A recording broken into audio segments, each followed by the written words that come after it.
guys, welcome back to APM Scootering. Sorry I've been absent. I kind of got bit by the flu bug or whatever you want to call it. So this is kind of going to be the beginning of the PWK series. I know I ended off the last video removing the CVK carb, and then now we're moving on to the PWK carb. But I want to go over something real quick about the PWK. Just some FYI for you guys. So I'm using the OKO. It's a K105. It's a little different. I got this. I'm working with a guy in Maryland. I'm in Pennsylvania. Mid-Atlantic Trials, and they're all about carburetors, motorcycles, that kind of stuff. And he's working with me on this PWK that he sent to me. He's a really good guy. His name's Roger Annabelle. I will put up his information at the end of this particular video. But what I'm going to start off with is purchasing an original OKO carburetor. First thing I want to show you is this is the box, right? Now you can see if you go on his website, which again I'll put up. Do you see this here? This doesn't wipe off. This is made in Taiwan. This is an original OKO carburetor. Okay? Big difference. I'm only advising you guys because you get what you pay for. There are some other dealers that sell this stuff. There it is, PWK K105 30 millimeter. And it definitely is an OKO product. You'll notice on some of them it won't have the flag, the Taiwanese flag. It'll have something else up here like a K something. Be careful. You know, you can buy this stuff on Amazon. You'll see it for $29. Most of these carbs run over $100, anywhere between 80 and 100 for the real deal. So I wanted to get that out of the way. I'm not knocking you, but you really do get what you pay for.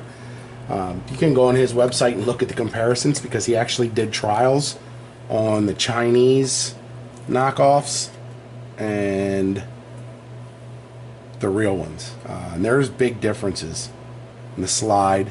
The size of the slides are actually different. Chrome chips off. So a lot of stuff like that. But I'm just saying, be careful. You know, I'm sure there's people out there gonna be like, oh, I bought the one on eBay and it works great. That's fine. Eventually it'll fail. I don't want to be a Debbie Downer, but it's true. And then, as you can see here, I got a bunch of intakes, intake manifolds. We'll go over that stuff. But I wanted to show you the carb, and then I'm not going to really get into the tuning until I get to the tuning. But I'm just going to do a quick picture here. See that? OKO. And actually, I believe somewhere down there, I don't know if you can see it or not, but there's looks like a Keenan K down in there. I can't really see it. It's down in there somewhere. I can see it, but I doubt you can. You can't see it, can you? No. It's off to this side down there. But anyways, take my word for it, it's there. So just a couple things. Float bowl, float. You have your main jet and your pilot jet. Then you have your needle. All those little rings on it. Okay? So just quickly, now I'm sure there'll be discrepancies from other people who have other versions of what this stuff does. This is what I know. Okay? I'm coming from CVK world. This is my first PWK. So you know, I'll try to be as accurate as I know. I've been trying to build my knowledge on these things. So your pilot goes from, you know, your idle to about an 1/8 turn on your throttle. Then from the 1/8 turn till about 3/4, your needle jet. And then you can richen or lean, if need be, by moving these up or down. And I will get to what does what in another video, because I'm going to do some tuning. I'll do manual tuning, and I'm going to do an ALMS from e-trons, an actual air fuel sensor that's in my exhaust, and that'll give you some numbers as well. But these simply turn out, and this turns out with a flathead. Now, when you go to put these in, don't crank it. You just hand tighten them and they get tight, because like anything else, you can strip this stuff. And then I have a variance of pilot jets and main jets, and I'll show you here. And the holes are different sizes according to what jet you're using. This is a 35. Now I'm running a 171 Tata big bore kit. So I am running a 120 main. Now this is what I had on my CVK. A 120 main, and that's a 40 pilot. Is it different? I be honest with you, I don't know. When I get to it, I'll find out. These are your mains. Now, you can take out the big bolt, or you can take out this bolt. And that's what this is. This little square one here goes down into there. Okay, threads in. Different sizes allow different amounts of fuel to go through. Getting back to what it does, the main will do 3/4 to full throttle, meaning giving you air fuel readings.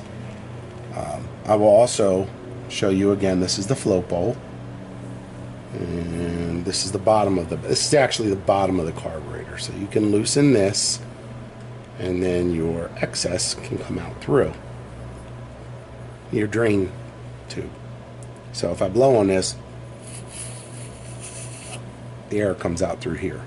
Okay, so you can add a little tube. You shouldn't let dirt get in there, so you want to have a bendy tube or something that goes down. I won't be putting it together in this one. I'm sure there's a million videos, maybe I'll do it for you. So that's the basics.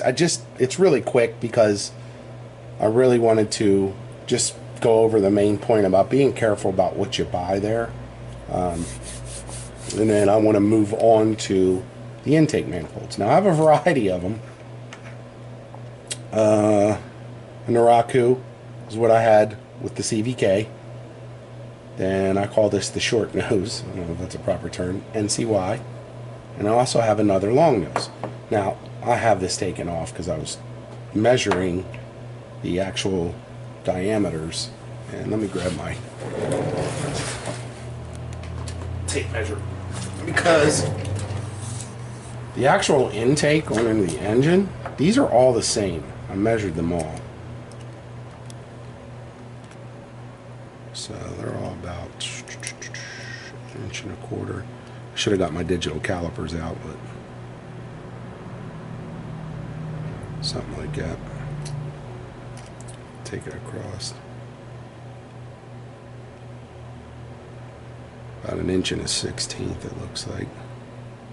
I'm going to the inside of the holes.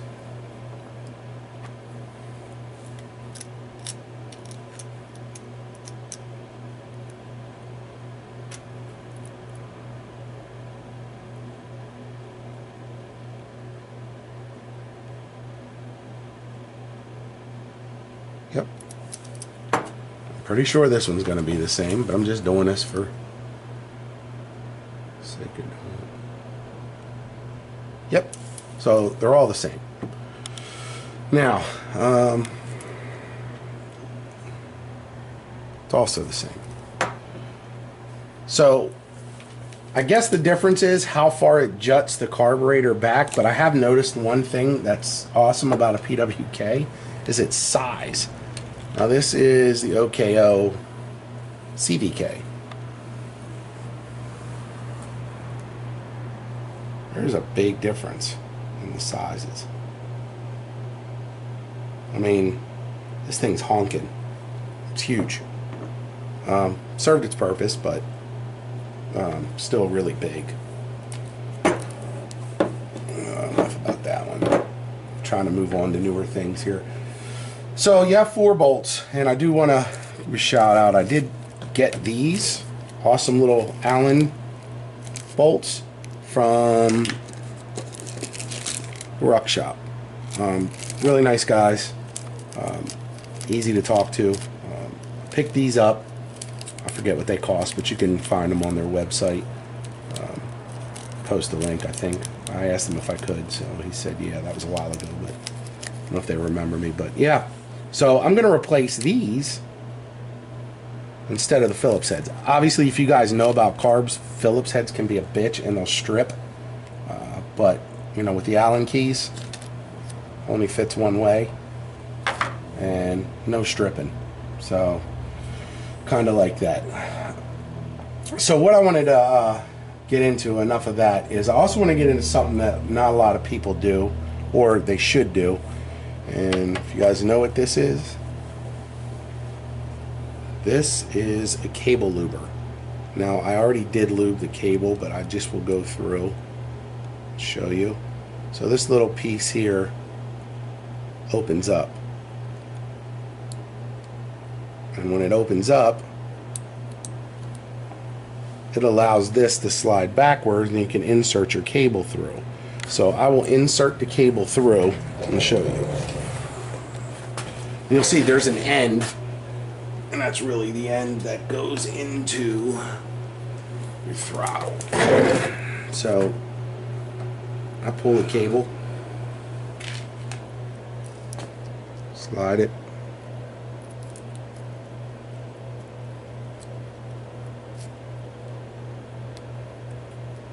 get it in there.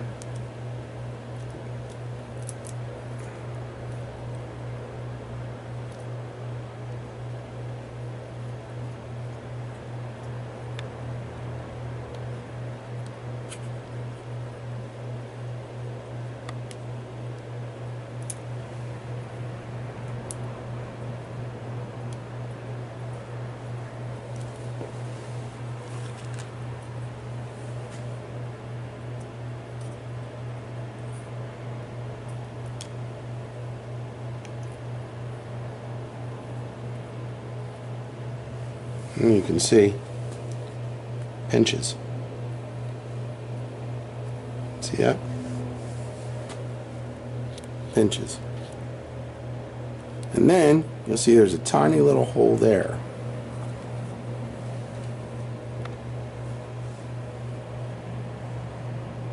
Are you kidding me?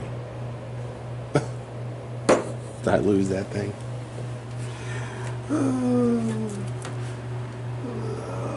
Fun of live video. Yeah, I sure did. You don't see it, dude. It's that little tube. You know?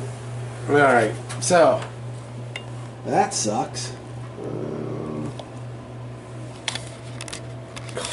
Really? Man. Oh, that really sucks.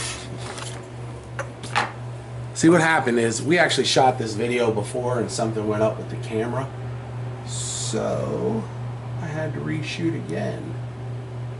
I think I might have another one somewhere. Basically what it does is I put the end in through here, and then you stick the little, you know, the male adapter that comes with this through the hole there.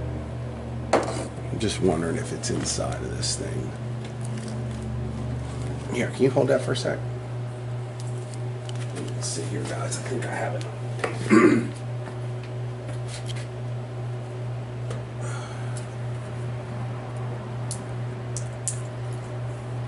Good thing I keep a lot of cans on my messy work table. My wife absolutely hates. She's just looking at me.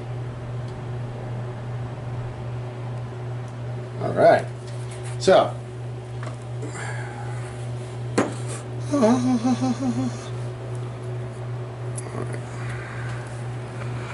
So what I'm going to do here, guys,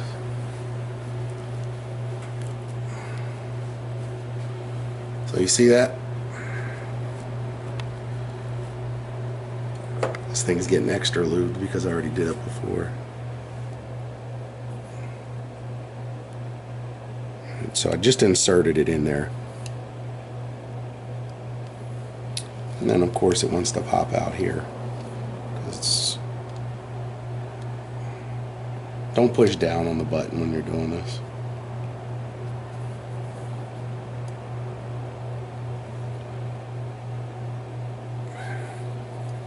Alright, let's see if I... Yep. So I'm just squirting it, and you can see it coming out because it's supposed to be in there. Hang on a sec. Can you push that up in there? The metal part. No, that thing, yeah.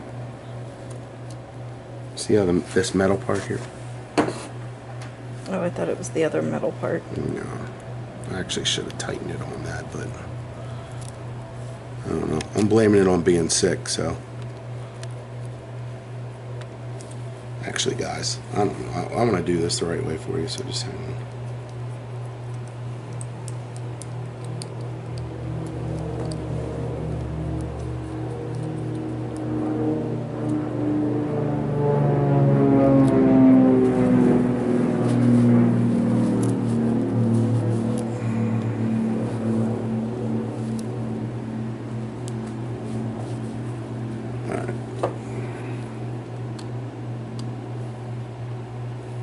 So you can see it oozing out down there, and it's coming out down through the bottom too, down there. See it squirting out? So it's going all the way down into the cable. Now, since I've already done it before, I don't want to sit there and keep lubing the same cable over and over, but just simply work it, and down on the other end it will come out. So, right there, it will come out. And I'm telling you, this thing is lubed so much, it's ridiculous. I'm not squirting anymore, but it will, if you keep doing it. But it doesn't make much of a mess. Other people say it's messy. I have not had any problems with these things. And I've used these type of things for years, especially when I was in my BMX stage. So I've been on 2 wheels for a long time. Alright. Which is how most of us get into this. So that's how that works. It's a cable luber. You should lube your cables, okay? You should lube, you know, I say go by lubing them once a year. You know, even though they're Teflon lined and all that stuff, you still need to lube them. Dirt and stuff can get in. But, you know, it's important. Sounds funny, but lube your cables. It's super, super important. Now, that's about as far as I'm going to go with this one, because I'm going to try to break this down so that each video isn't forever long. I know some of my videos can get long and monotonous, especially when I was doing the wiring. But what I plan on doing is I'm going to go ahead and actually put the carburetor together. I don't know if I'm going to show you how to do this. So many people have videos out with putting these things together. I don't want to keep beating a horse here about putting them on. The Rock Shop has a really good one. Mike at NCY Store has one where you can put it together. I'm more interested in seeing which one I like fits, and you know, which one might fit a little better. And then I'm really interested in tuning. I'm really excited about tuning. I love tuning. Some people say it's a pain in the ass, but I enjoy doing it. I'm pretty good at dialing them in, so we'll see how well I can dial these in. I've been doing it so long I can dial in a CVK by ear, pretty much, and smell. You can smell it. People think I'm crazy, but it's true. The e-tron ALMS sensor, air fuel sensor, is ridiculous. So I can't wait to show you that. But that's going to be it for this one. I don't want to drag this out so long. I'm going to go ahead and stop this video. Sorry I've been gone for a little bit. I like to try to film as much as possible. Thanks for tuning in for this one, and then I'm going to fire another video off fairly quick after this one.